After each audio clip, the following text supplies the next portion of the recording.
Hello friends, welcome to Edu Topper. Friends, BPSC CDPO के practice set का ये चौथा मॉडल सेट है। इसके पहले 3 सेट हम ऑलरेडी अपलोड कर चुके हैं। तीनों सेट हमने 2-2 पार्ट्स में अपलोड किए हैं। इस सेट को भी हम 2 पार्ट में ही अपलोड करेंगे। इसकी वजह सिर्फ और सिर्फ ये है कि वीडियो बहुत ज़्यादा लंबा ना हो, ताकि आप एक ही बार बैठकर एक वीडियो को कंप्लीट देख सकें। चलिए शुरू करते हैं इन प्रश्नों को। और फ्रेंड्स, हो सकता है कि आपको कोई कोई प्रश्न ऐसा लगे कि ये आसान है। आसान आपको इससे लगेगा ना, क्योंकि वो प्रश्न अक्सर प्रीवियस ईयर्स में पूछा हुआ है। तो इन चीज़ों पे मत जाएं आप प्लीज़। और प्रतियोगिता परीक्षा के लिए हर प्रश्न उतना ही महत्वपूर्ण होता है, आपकी प्रैक्टिस पे डिपेंड करता है। तो चलिए इस प्रैक्टिस में लग जाइए। सबसे पहले हम इतिहास के प्रश्नों को हल करेंगे। ये देखिए, आपके सामने सूचियाँ दी गई हैं। 2 सूचियाँ आपके सामने उपलब्ध हैं और आपको इन्हें मैच करना है। एक तरफ दिया गया है सिंधु घाटी सभ्यता, उत्तर वैदिक समाज, ऋग्वैदिक समाज, मध्यकाल, और दूसरी तरफ इनसे संबंधित चीज़ें।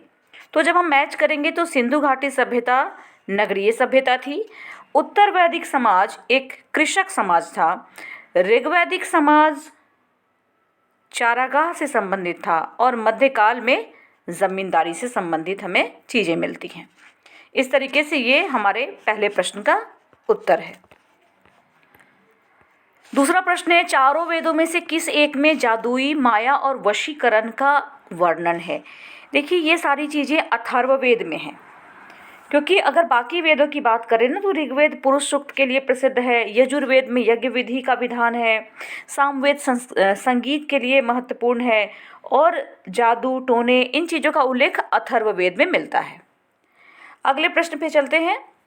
अगला प्रश्न है, अनेकांतवाद इनमें से किसका कोड सिद्धांत और दर्शन है? अनेकांतवाद जो है ना, ये जैन मत से संबंधित है। अनेकांतवाद को सप्तभंगी ज्ञान या स्याद्वाद भी कहते हैं। इसके अनुसार हर ज्ञान के 7 रूप होते हैं।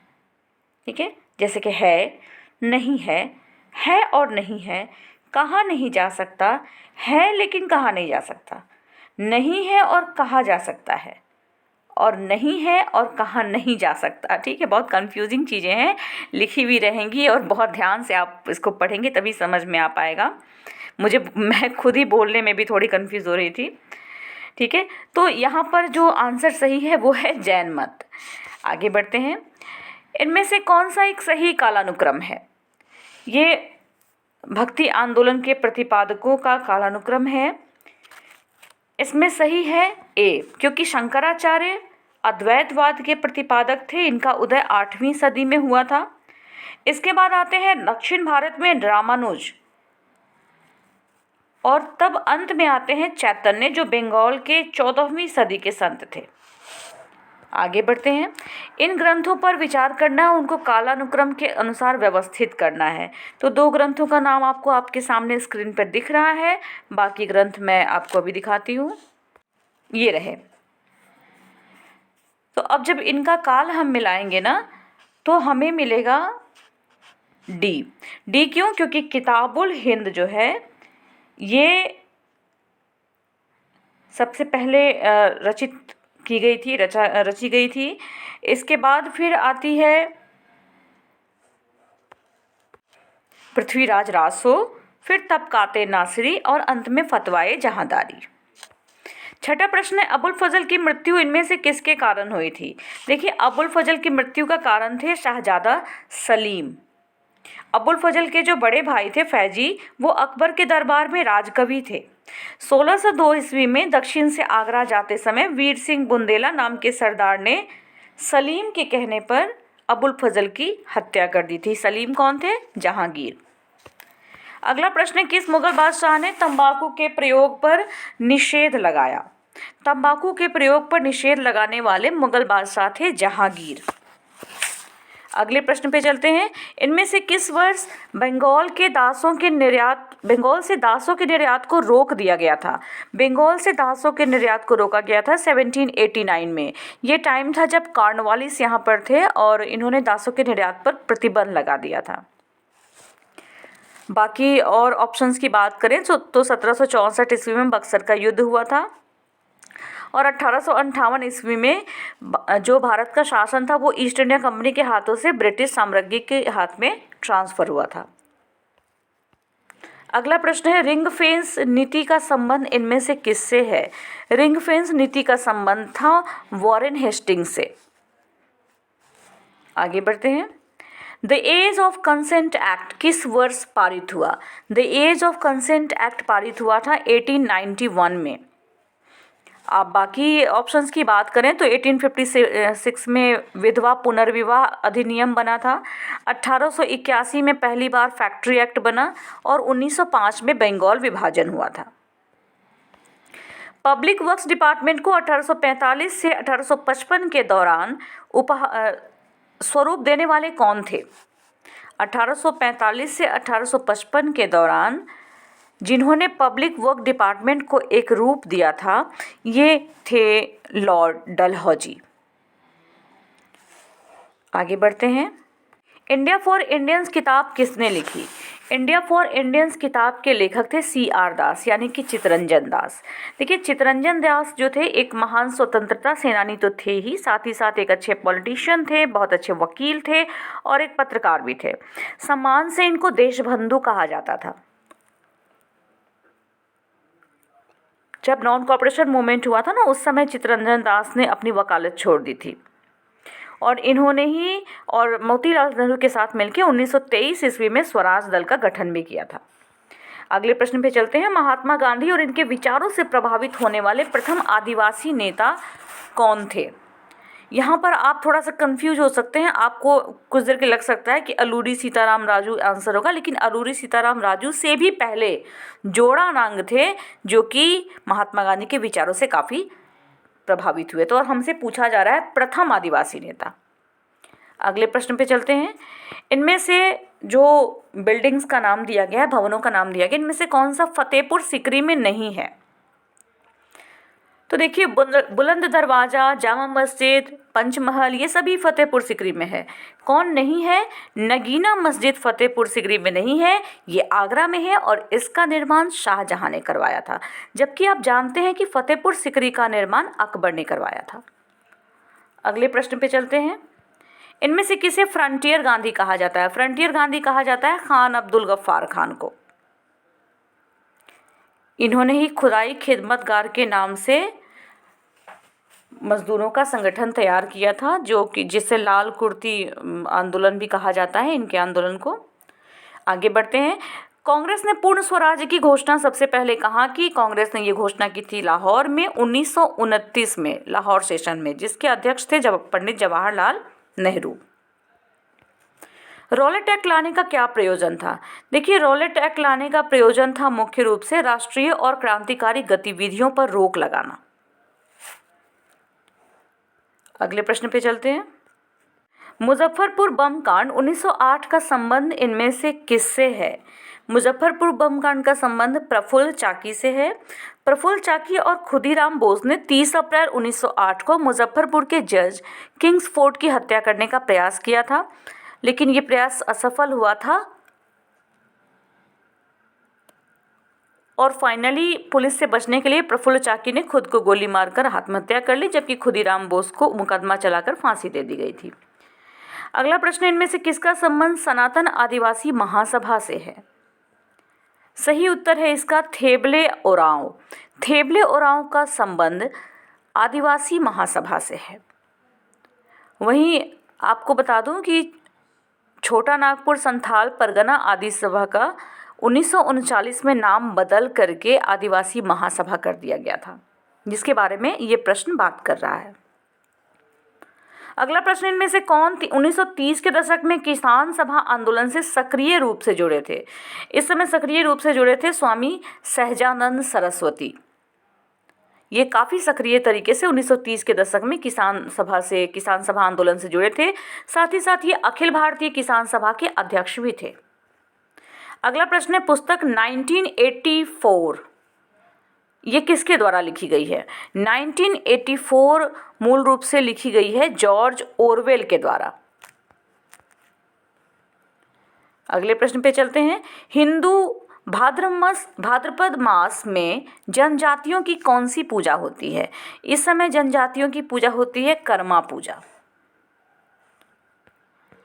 अगला प्रश्न है, संथालों में गांव के प्रधान को क्या कहते हैं? देखिए, संथालों में गांव के प्रधान को कहते हैं मांझी।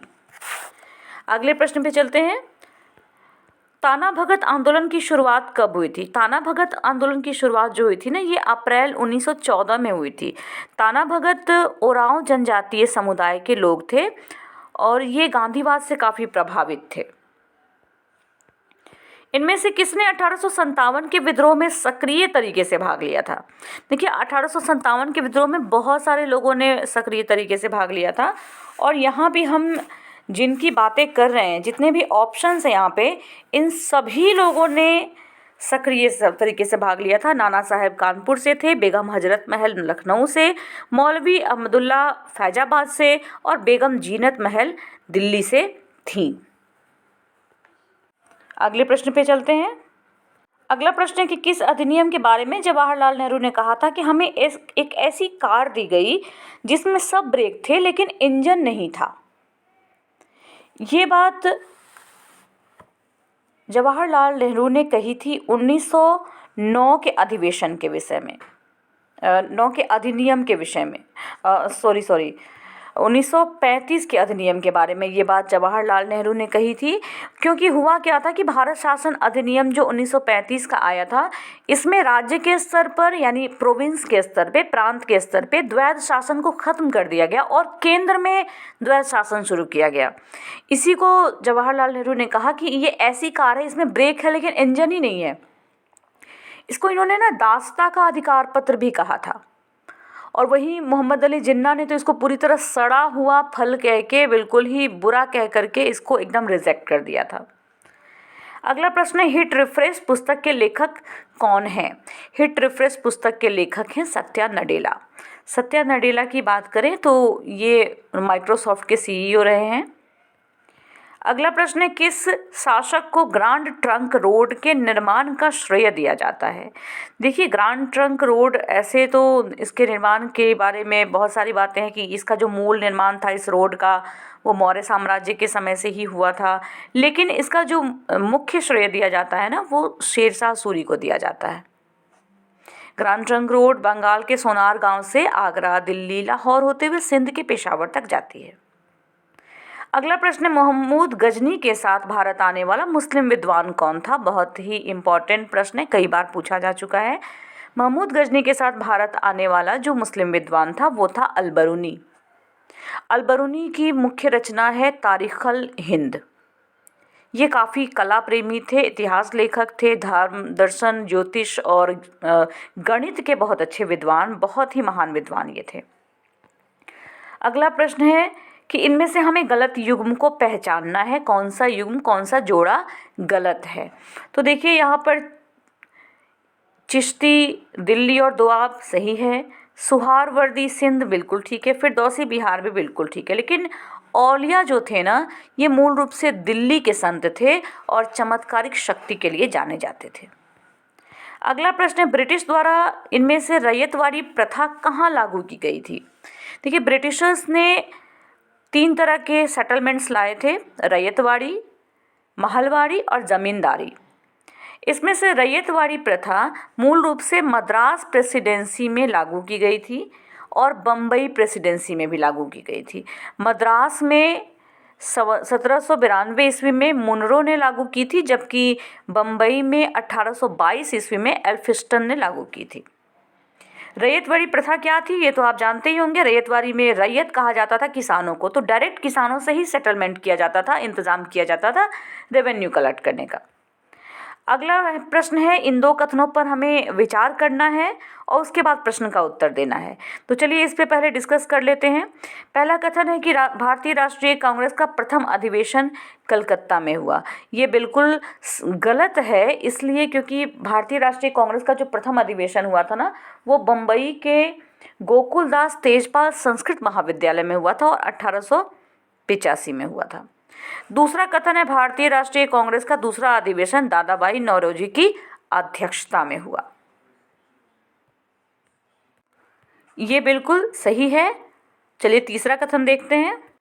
तीसरा कथन है कि भारतीय राष्ट्रीय कांग्रेस तथा मुस्लिम लीग दोनों ने लखनऊ में 1916 में अधिवेशन किए तथा लखनऊ समझौता संपन्न किया। ये कथन भी बिल्कुल सही है। तो ऑप्शन हमें जो दिखेंगे इसमें सी ऑप्शन सही है, क्योंकि दूसरा और तीसरा कथन एकदम सही था, करेक्ट था। इसके साथ ही भूगोल के प्रश्न शुरू होते हैं। भूगोल का हमारा पहला और इस सेट का 33वां प्रश्न है कि इनमें से कॉफी उत्पादक क्षेत्रों में से कौन सा क्षेत्र कर्नाटक में नहीं है। बहुत सारे ऑप्शंस हमें यहाँ पे नज़र आ रहे हैं। इनमें से डी यानी पुलनेस कर्नाटक में नहीं है। बाकी चिकमंगलूर, कुर्ग और बाबा बुदनगिरी ये सभी कर्नाटक में ही मुख्य कॉफ़ी उत्पादक क्षेत्र हैं। 34वां प्रश्न है कि भौगोलिक क्षेत्र की दृष्टि से भारत के निम्न जिलों में कौन सा जिला सबसे बड़ा है। ठीक है, तो भौगोलिक क्षेत्र की दृष्टि से अगर हम देखें तो इनमें से सबसे बड़ा जो जिला है वो है लेह। ठीक है, ये 31 अक्टूबर 2019 से भारत का सबसे बड़ा जिला बन गया है। हालांकि इसका कुछ पार्ट चीन के अधीन है अभी भी। और कच्छ जिला जो है ये दूसरे स्थान पर आ गया है। जैसलमेर आता है नेक्स्ट पर, मतलब जैसलमेर की जो इसका जो एरिया है वो 38,401 वर्ग किलोमीटर है, जबकि बाड़मेर 28,387 वर्ग किलोमीटर है। पहले और दूसरे स्थान पे हमें लेह और कच्छ मिलते हैं। अगले प्रश्न पे चलते हैं। भारत के किस राज्य में वन्यजीव अभयारण्य सबसे अधिक संख्या में है? सबसे ज़्यादा वन्यजीव अभयारण्य भारत में है महाराष्ट्र में। महाराष्ट्र में लगभग 40 वन्यजीव अभयारण्य हैं। और पूरे भारत में अगर बात करें यानी आइलैंड्स को भी मिला लें तो अंडमान निकोबार में सबसे ज़्यादा है, वहाँ पे 96 वन्यजीव अभयारण्य हैं। आगे बढ़ते हैं। दो सूचियाँ दी गई हैं, हमें इनको मैच करना है। एक तरफ झील का नाम है, दूसरी तरफ उसकी स्थिति है। इसको सही तरीके से मैच करना है।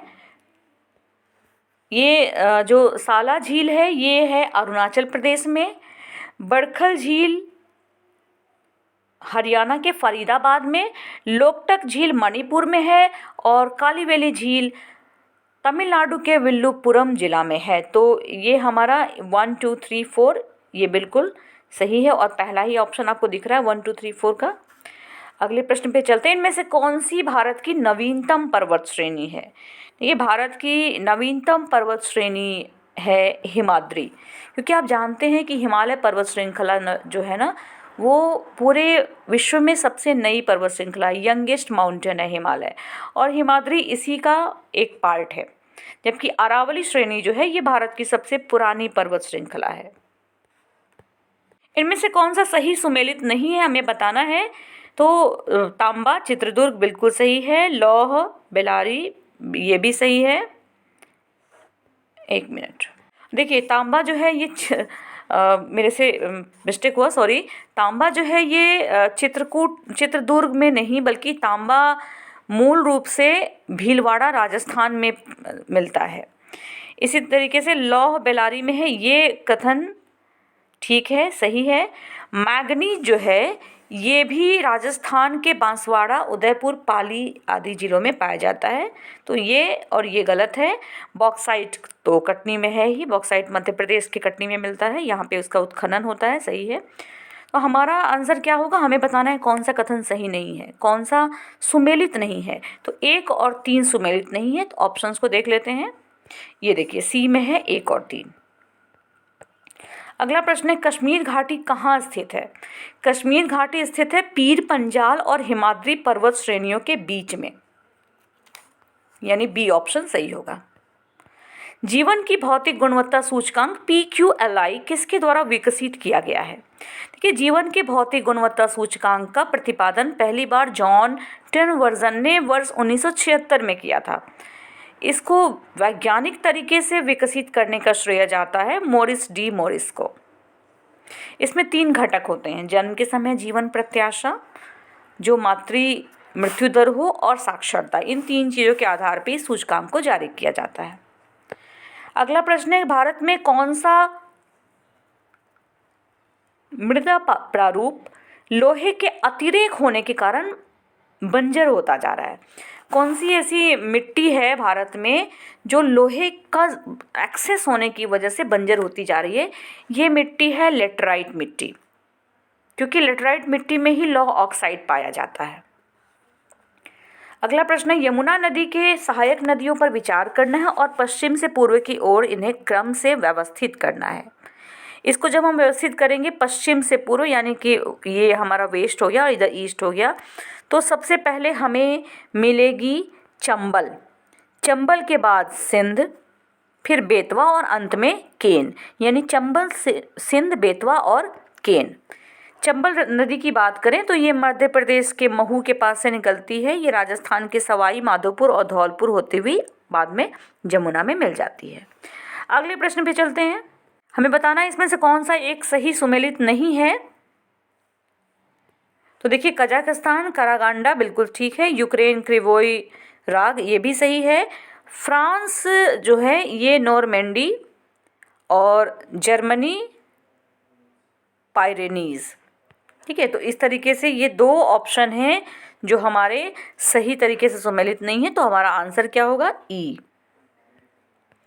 अगला प्रश्न है, विश्व के निम्नलिखित प्रदेशों में से किसमें खट्टे रसीले फलों का उत्पादन बहुत ही विकसित है?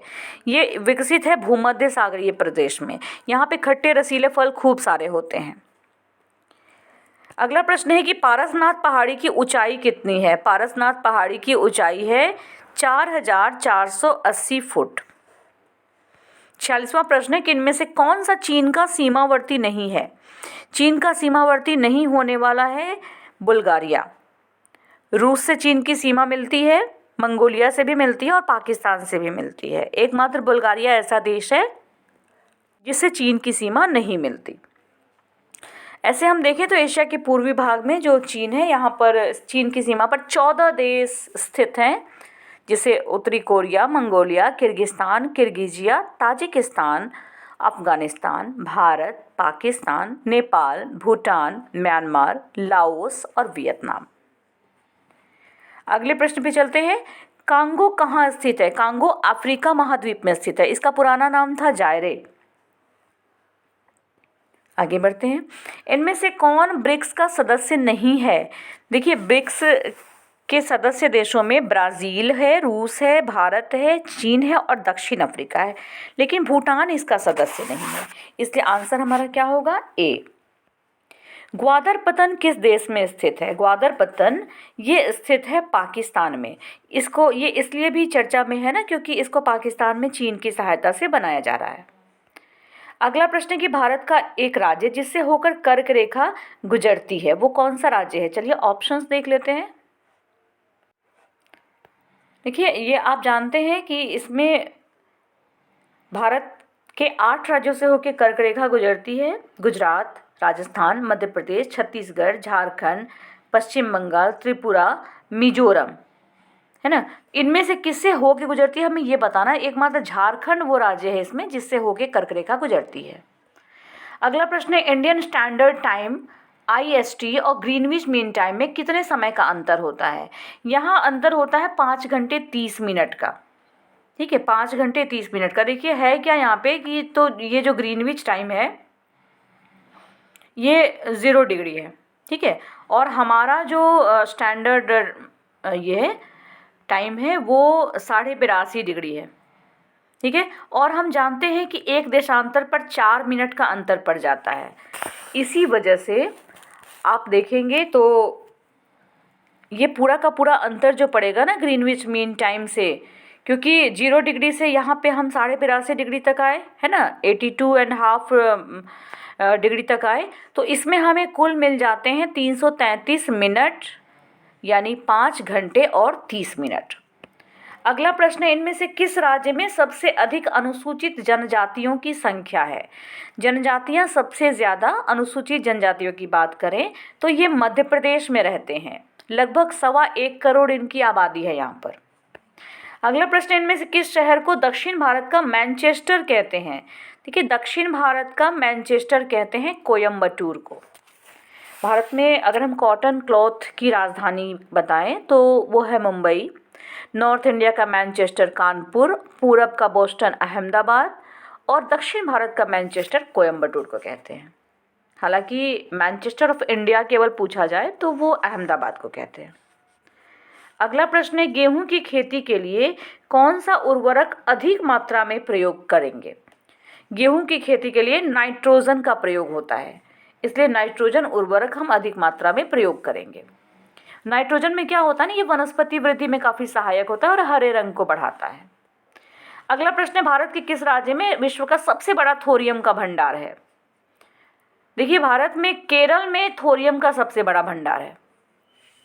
यहाँ पर मोनाजाइट बालू है, इसके निक्षेप में, मोनाजाइट बालू के निक्षेप में थोरियम का सबसे बड़ा भंडार मिलता है।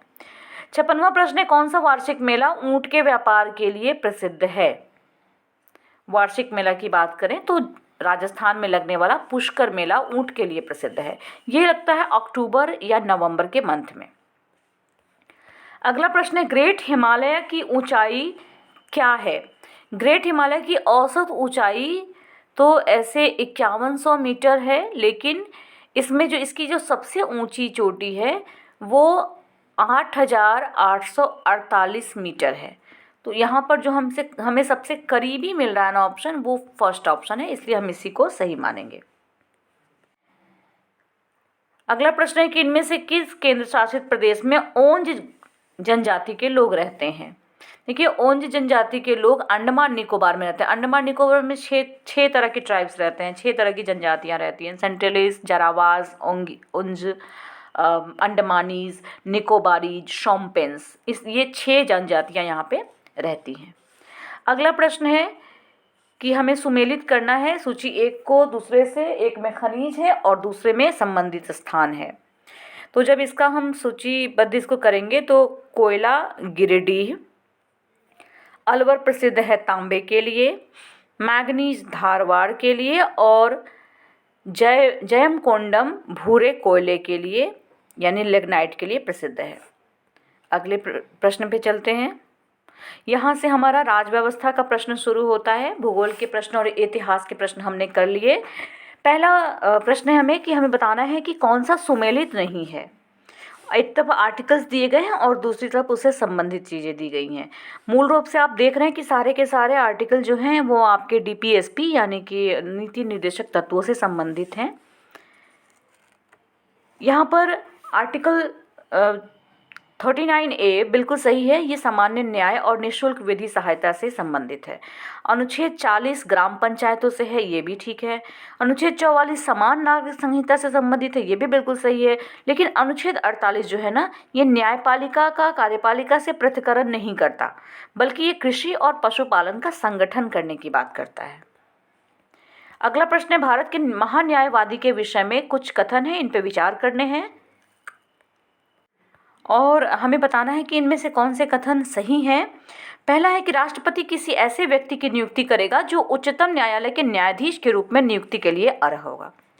ये बिल्कुल सही है, क्योंकि महान्यायवादी की जो नियुक्ति होती है वो राष्ट्रपति ही करते हैं और इन्हीं के प्रसाद पर्यंत ये अपनी सीट ग्रहण करते हैं। जबकि दूसरा कथन है कि महान्यायवादी इतना पारिश्रमिक प्राप्त करेगा जो संसद अवधारित करे। लेकिन महान्यायवादी के लिए जो पारिश्रमिक होता है ना, जो उनको जो भी वेजेस मिलते हैं वो संसद नहीं बल्कि राष्ट्रपति तय करते हैं। इसीलिए हमारा केवल पहला कथन सही है। तो यहाँ ऑप्शन ए हमें सही मिलेगा। अगले प्रश्न पे चलते हैं। नीचे 2 कथन दिए गए हैं, इनमें से एक कथन और दूसरे को कारण कहा गया है और हमें इसको बताना है प्रश्न को पढ़ के।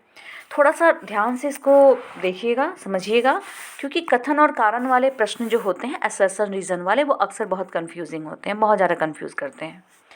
यहाँ कथन क्या बोला गया है कि भारतीय संघात्मक व्यवस्था को अर्ध संघात्मक कहा जाता है। ठीक है, ये बात बिल्कुल सही है।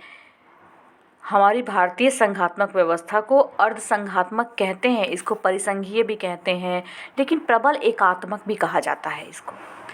और दूसरा कथन है हमारा कि भारत में एक स्वतंत्र न्यायपालिका है जिसे न्यायिक पुनरीक्षण का अधिकार है।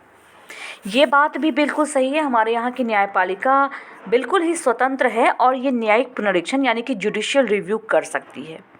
देखिए, अब यहाँ हमें क्या मिला कि कथन तो दोनों सही है लेकिन दोनों ही अलग अलग बातें हैं। ठीक है, दोनों ही बिल्कुल ही अलग बातें हैं। एक हमारी भारतीय संघात्मक व्यवस्था का गुण है और दूसरा भारतीय सरकार का जो एक गवर्नमेंट का जो एक ऑर्गन होता है जुडिशियरी, उसके इंडिपेंडेंट होने की बात करता है। तो जब दोनों बातें बिल्कुल ही एक दूसरे से अलग अलग हैं, तो यहाँ पर यह है कि जो हमारा दूसरा ऑप्शन है ना कि ए और आर दोनों सही हैं, लेकिन आर ए की सही व्याख्या नहीं करता, इस स्टेटमेंट को हम सही मानेंगे। ठीक है, आगे बढ़ते हैं। इनमें से किस पर गतिरोध दूर करने हेतु लोकसभा और राज्यसभा की संयुक्त बैठक हो सकती है? देखिए, धन विधेयक पे आप जानते हैं कि राज्यसभा के तो कोई पावर ही नहीं होते, तो सवाल ही नहीं उठता। संवैधानिक संशोधन विधेयक में क्या होता है कि इसमें भी हो सकता है या नहीं हो सकता, इसका भी कोई आप श्योर नहीं कर सकते। विनियोग विधेयक के साथ भी यही चीज़ें हैं, तो हमें ऑप्शन क्या एक मिलता है, ए ओनली, है ना, सामान्य विधेयक पर। आगे चलते हैं। लॉकडाउन के दौरान भारत सरकार के द्वारा प्रयुक्त असाधारण शक्तियों को विधिक आधार पर किन कानूनों से प्राप्त किया गया? इसको प्राप्त किया गया था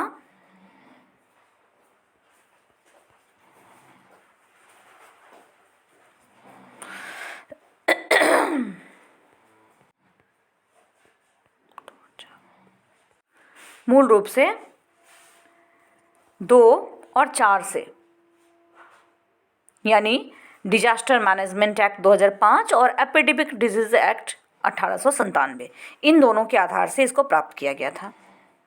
अगले प्रश्न पे चलते हैं। इनमें से कौन सुशासन की व्यवस्था नहीं है, सुशासन की विशेषता नहीं है? तो 2 ऑप्शन हमारे सामने हैं, बाकी के ऑप्शन देख लेते हैं। तो देखिए, ये लाल फीताशाही ये सुशासन का एक विशेषता नहीं है, बल्कि सुशासन के रास्ते में एक बाधा है। ठीक है, आगे बढ़ते हैं। मिथकों और कहावतों के रूप में प्रशासन के सिद्धांतों को किसने अस्वीकार किया है? ये अस्वीकार किया है हर्बर्ट साइमन ने। हर्बर्ट साइमन ने मिथक और कहावतों के रूप में प्रशासन के सिद्धांतों को बिल्कुल अस्वीकार कर दिया है, जबकि बाकी जो विद्वान दिए गए इन सभी ने इसको एक्सेप्ट किया है। अगला प्रश्न है, NAFTA यानी नाफ्टा के सदस्य कौन कौन हैं? ये सदस्य हैं USA, कनाडा और मैक्सिको।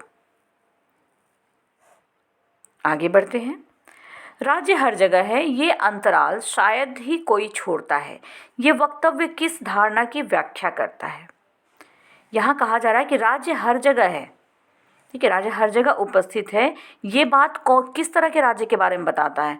अब मुझे बताइए, राज्य हर जगह उपस्थित है यानी कि सबको देख रहा है, सबके बारे में सोच रहा है राज्य, तो ये कैसा राज्य हो सकता है? ये कल्याणकारी राज्य होता है। अगला प्रश्न है, यूनेस्को के तत्वाधान में सामाजिक विकास पर प्रथम विश्व शिखर सम्मेलन कहाँ पर आयोजित किया गया था? यूनेस्को के तत्वाधान में ये प्रथम जो विश्व शिखर सम्मेलन आयोजित किया गया था सामाजिक विकास, सोशल डेवलपमेंट पे, ये आयोजित किया गया था डेनमार्क के कोपेनहेगन में। अगला प्रश्न है, राधा मोहन कप का संबंध किस खेल से है? राधा मोहन कप का संबंध है पोलो से। Radha Mohan cup, Prithvipal Singh cup, एचरा cup, ये सभी पोलो से संबंधित हैं। अगला प्रश्न है कि हिंद महासागर तटीय क्षेत्रीय सहयोग संगठन हिमतक्षेस के चार्टर पर कब हस्ताक्षर हुए थे? ये हस्ताक्षर हुए थे मार्च 1997 को। मार्च 1997 के 5 मार्च को मॉरिशस में पोर्ट लुई में संस्थापक राष्ट्रों के विदेश मंत्रियों की बैठक में इन हस्ताक्षर को किया गया था। अगला प्रश्न, विकलांगों के लिए ओलंपिक जाना जाता है किस रूप में?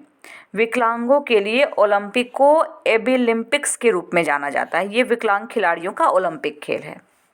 आगे चलते हैं। साहित्य अकादमी मुख्यालय भारत के किस शहर में स्थित है? साहित्य अकादमी मुख्यालय स्थित है भारत के नई दिल्ली में। इसके मुख्यालय को रविंद्र भवन के नाम से भी जाना जाता है। इसकी स्थापना 12 मार्च 1954 को की गई थी, भाषा साहित्य का संरक्षण करने के उद्देश्य से। अगला प्रश्न है, आसियान किसके लिए है? देखिए, ऑप्शंस आपके सामने हैं। आसियान की जो है ये इसका फुल फॉर्म यहाँ पूछा जा रहा है, ये association of south east Asian Nations, 10 देशों के समूह का नाम है। इसका पूरा नाम है association of south east Asian Nations. इसकी स्थापना 8 अगस्त 1967 को हुई थी और इसका मुख्यालय कहाँ है? जकार्ता, इंडोनेशिया में। अगला प्रश्न है, दूसरे प्रशासनिक आयोग की कौन सी प्रतिवेदन ने भारत में सुशासन की बाधाओं की पहचान की है? इसका सही उत्तर है नागरिक केंद्रित प्रशासन।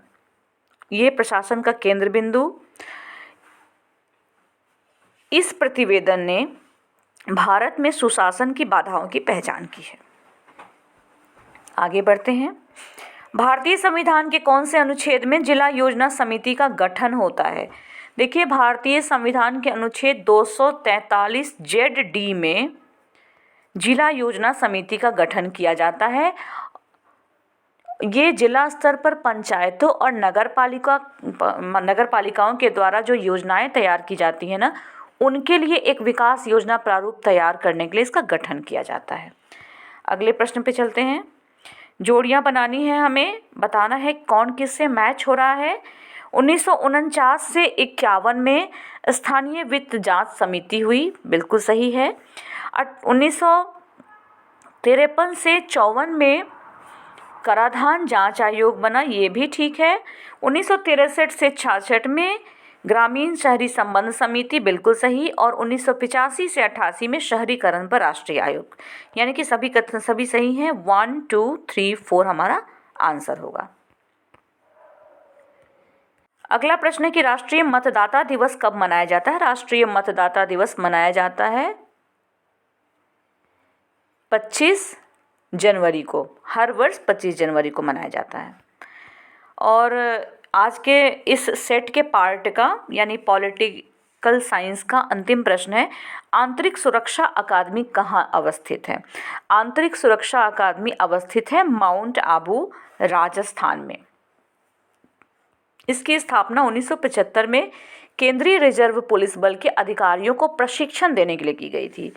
तो फ्रेंड्स, मुझे ज़रूर बताइएगा कि आपने आज के इस 79 क्वेश्चंस में से कितने प्रश्न सही किए, और कमेंट बॉक्स में लिख के ज़रूर बताइएगा। मैं इंतज़ार करूँगी आपके कमेंट्स का, और इसका अगला पार्ट जल्दी ही आपको मिलेगा। पहले आप इस सेट को फटाफट देखिए, अपने मार्क्स बताइए, ताकि मैं जल्दी से दूसरा पार्ट भी अपलोड करूँ। Thank you.